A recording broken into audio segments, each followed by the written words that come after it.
Hello, my name's Mariah. I've been living in this van for 2 years and it's now for sale.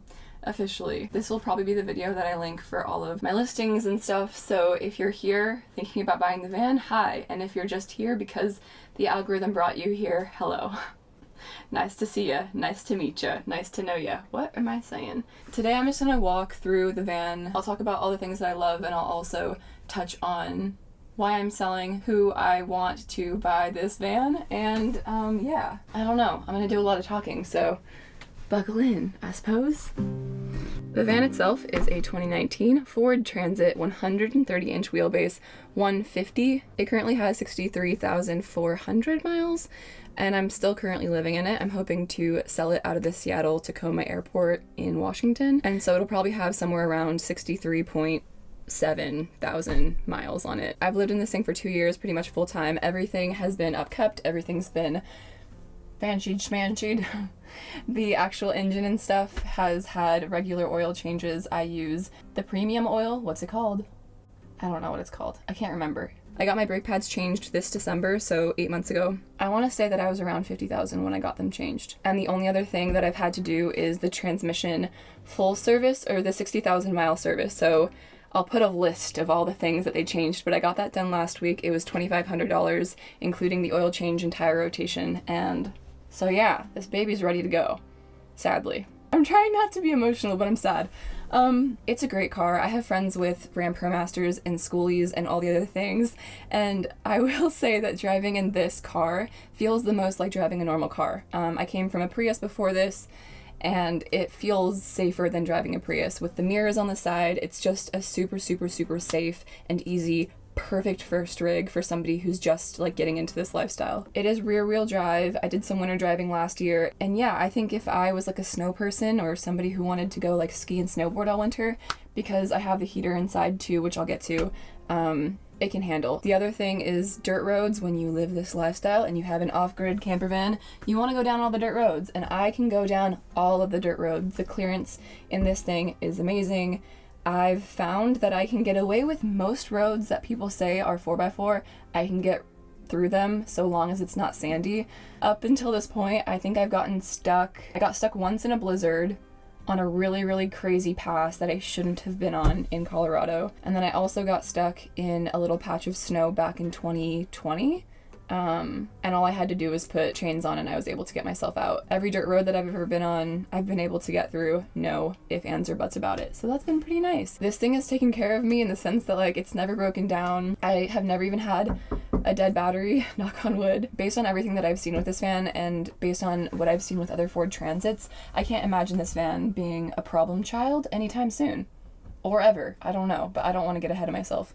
Well, there's a Ram ProMaster. This is something that I've talked a lot about on my main channel. I have a YouTube channel, Mariah Alice, if you want to go look at this van from a lot of different angles. I have a lot of videos over there, but I've talked a lot on my channel about how this van is just too small. I've said that from the very beginning, and I think that for me, the reasoning is that I not only live in here full-time, but I also work in here full-time, and not only do I live and work in here full-time, but I also film and edit full-time in here, which is a very specific kind of lunacy. And I don't know how to explain that to somebody who doesn't get it, but this van, if I didn't do YouTube, I think would be okay, especially as my first rig. I would not go any bigger than this or a Ram ProMaster for my first rig, just based on how easy it is to drive and how easy it is to like live, and you don't stick out like a sore thumb. You're not going to get the knock at the door. You're not going to have a lot of the issues that like people with older vans would have, or people with older vans that like look like an eyesore. You're not going to get any issues like that with this van. And also the driving and stuff is so easy, and driving on dirt roads and stuff, this is a great first rig to learn all of that stuff in. And so I don't want to rescind the fact that it's too small long term. Like for example, if you're looking to buy a rig that you're going to live in for 5 or 10 years, don't buy this van. Don't buy any van this small. But if you're somebody who's looking to buy your first rig, or you've lived in like a car or something and this is like your next step up, this is a great choice. Or a van this size is a great choice. All of my female friends, they all live in vans this size, and I don't know, we do all right. It's so pretty outside. The ceiling height is 5'7.5", I think. I lived in this thing. I've lived in it by myself with my dog, and I've also lived in it with a partner and 2 dogs. It's 5'7" to the wood. It's 5'10", I think, to the top of the fan. When I did have a partner in here who was a little bit taller, he was able to do the dishes right here, and he was just able to put his head in here, and it wasn't a big deal. But it's definitely one of those things that if I can afford to be picky about who I pair this fan with, I want to be. I really want the person who gets this to be able to have the full experience, and I feel like being able to stand up in your home is important if you're full-time. If you're not full-time, then from the front of the cargo area to the back windows is, I think, 9 feet and something. Okay. I don't know where to start this. I guess I'll just start it where the bed ends. 9 feet 11 inches. The bed itself is 4 feet 7.5 inches by 6 feet 1 inch and a half. That side of the bed is only 6 feet. As far as the layout goes, it's probably the only layout that you could have in a van like this. You got the kitchen that wraps around to the bed, that wraps around to a table. This is not a table, this is a chair. This chair can fit 2 people, and then you have your table, which is actually pretty massive. There was a couple of things that I didn't know how they would hold up as time went on. This was one of those things, but it's really, really solid. Finn, come here. Finn is 8 pounds, and that's how sturdy it is. It's very, very, very sturdy. I keep trying to remind myself that this is just like a tour and that I don't need to blab so much, but it's just in my nature that I want everybody to have all the information. Okay, this is my kitchen. My sink is massive. I have running water, I do dishes, I totally wash my hair in here all the time. I currently have 2 5-gallon jugs. I used to have 3 6-gallon jugs. And what I would do in the future if I kept this rig, I have an entire piece of my garage under the bed, a whole third of my garage I've never really used because there's so much storage.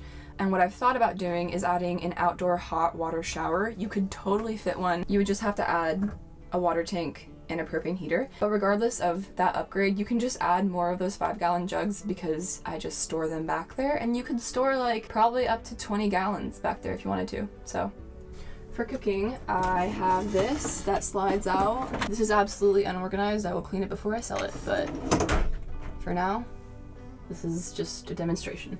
I store my propane up here. I click it on, and then you have a thing. I've had different variations of this over the years, but this is what I have right now, and I haven't thought about upgrading in a long time, so that's a good sign, I think.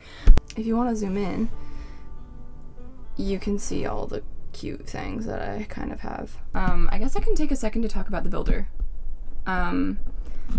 The builder, his name was Coleman, and he had a background in woodworking and construction and auditings. Everything in here was built mostly by him, with the help of different family members who, like, for example, these upper cabinets, we went to a wood shop in Oregon to build them because we wanted to make sure that they were, like, structurally sound. And because when we hit the road, we had 2 people in here.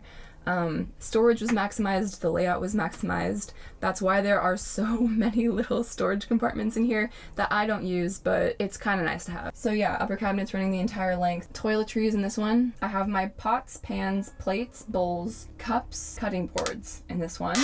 This has like my stuff for coffee and oatmeal in the morning, so like breakfast and coffee stuff. This one has my electronics. I never got around to adding baskets, but if you add baskets, you can probably shove like 3 times what I have in these cabinets in here. And then this one has all of my clothes, my jeans, my shirts, my dresses, my skirts, everything except for my underwear and my sweaters. I store my sweaters up here. I'm like down to only like a third of how much stuff I usually have up here because I'm already storing some stuff in anticipation of selling it, but I usually can fit like all of my sweaters, all of my crew necks, all of my long sleeve shirts, my down jackets, my snow jackets, my rain jackets, all of my jackets can just go up here. Welcome to the bottom half of my van. This is my kitchen storage, as well as my water storage, as well as my underwear and dog food storage. This is a drawer that I showed earlier. It's soft close. This is an isotherm 12-volt fridge. This was $1,200 when I bought it. It's worked really, really well. It's a marine 12-volt fridge, like it's meant for boats, but it works very well. I think out of all of my friends, I have one of the largest fridges, and I love it. I can hold exactly a week a week's worth of food if I have a lot of produce, a little bit over that if I skimp on the berries, but yeah. Oh, it does have a freezer, which is nice for like popsicles and ice cream. And orange chicken. This is where I store my water, my gray water, my laundry detergent, fire extinguisher, and my oatmeal. There is a what is that called? Dehumidifier. I do have a dehumidifier in there. I've gone through a couple different water pumps. I had really, really cheap ones in the beginning. They were like the $60 water pumps, and they just kept breaking every 6 months. And then I finally got sick of that, and last August, I finally upgraded to the one that I have now, which is a Pentair. It's a lot quieter than the one that I had before. Before I had the Bayite ones, and those were just so loud. It was obnoxious. This one also pumps more water per gallon, so it's actually fun to do the dishes. I don't know. I like doing dishes in here, actually. In this, I have all of Finn's stuff. This one has my underwear. This, I have all of like my wires, my duct tape, camera batteries, and what have you. And then this one has never had anything in it because I have too much storage. But right now I do have 2 pillowcases and a stuffable pillowcase. It's just a pillowcase. It's supposed to be like a throw, and you can put like down jackets in here and then use it as a throw on the bed for extra storage if you need it. I just don't need it. I'm gonna bring you in here really quickly because if anybody asks about toilets, I'll tell you this. I do not have a toilet in here, however. This was a door that when the dogs that we had were puppies, we were going to use this as a puppy crate. We were going to put like a different door on here with ventilation and a 12-volt fan and all these things. But then we realized that we didn't need it. But we still have a door here. It goes to this storage in the back. This summer I decided that I wanted to make this into a toilet, so you couldn't put a compost toilet in here. Not the ones that like ventilate outside. Those are far too big. What I could have put in here was one of those accordion toilets, or I don't know the brand, but there are these like it's a compostable toilet. This is actually the one that I'm going to end up with in my next rig, and it should fit in here, the small one. So the last thing I'm going to show is the last massive piece of storage. It goes the entire length of this chair. This is like my pantry, I guess. And then I also have my shoes in here. If I was somebody who wanted to have like a safe, like an electronics safe for when I leave, I would actually probably install a safe right here. Yeah, I thought about doing that, but it's one of those things that I just never got around to. So for ventilation and for keeping myself cool, not cold, but cool, I have a fantastic fan. It's a 12-volt fan. This one I have a remote for. Turns on and off, it goes high, it goes low, and then you can also set it for a temperature, which is kind of nice. And then also if it's way hot, like extremely, extremely hot, I have this 12-volt fan from, what's the brand?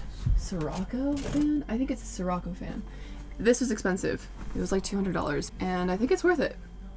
For full ventilation, I do have a window in the sliding door that slides open. The window itself was from Motion Windows. It took like 5 months to arrive, but it was so worth it when we finally put it in. That was like one of the finishing touches. As far as cold temperatures go, I have been in really cold weather. I've been down to maybe like 12 degrees, and it's not a problem. It's not a problem in here. I used to have a Chinese diesel heater, but this May, 4 months ago, I went to the Chrome Yellow bus shop and I had a Espar D2 heater professionally installed by Charlie. So, as far as electrical goes, this is like the most complicated and least fun thing to talk about, but it's also like not complicated in this van. So, I have 2 different ways of charging. One is by driving and one is by solar. I have 200 watts of solar on my roof, and I have a 12V to 12V battery isolator by Victron.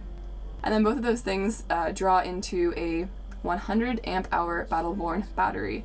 That is where all my power is stored. It's a lithium battery. It's a good battery. It is one of the batteries that like has self shut-off modes if it gets into dangerous ranges, which is why I chose Battleborn. I really like Battleborn. And then in order to actually use your power, I have 12-volt appliances, and then I have my wall outlets. My outlets go through a 1500 pure sine wave inverter, and then my fuse box is just a fuse box.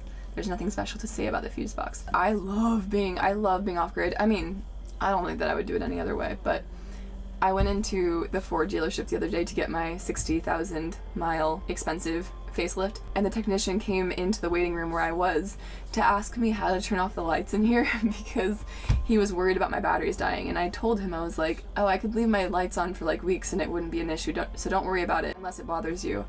And he was like, wait, you can actually like run that for weeks? And I was like, yeah, they're 12-volt LEDs, whatever.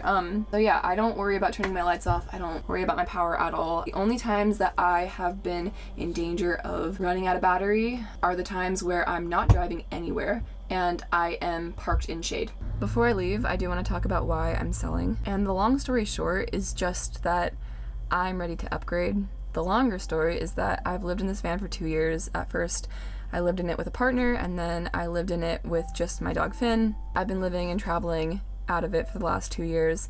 When I bought it, I was by myself. I was the little 20-year-old ready to conquer her dreams. I don't know, but I didn't really know what I was doing. When I bought the van, I actually thought that I was going to be doing the build myself. That didn't end up happening, but I've always wanted to do a van build myself, and so I'm selling this van to be able to upgrade to a rig that I get to build out myself. I am going bigger with my second rig, but that's because I've lived this lifestyle long enough to have seen all of the main roads that van lifers call home. I've been around the western US so many different times in this van that I have a whole network of places that I get to call home, and so now that I know those places, I know what the roads look like, I'm ready and I'm prepared to go bigger than a 130-inch wheelbase van. And I also want to do a build. So I fell in love with the van life in this van, and I don't know how long I'm going to be living in rigs, but this will not be my last.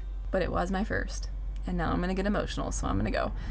Yeah, if you want to buy the van, I will leave a email in the description down below. And you can probably message me on Instagram too, but I'll probably just send you the link to my email. So, goodbye!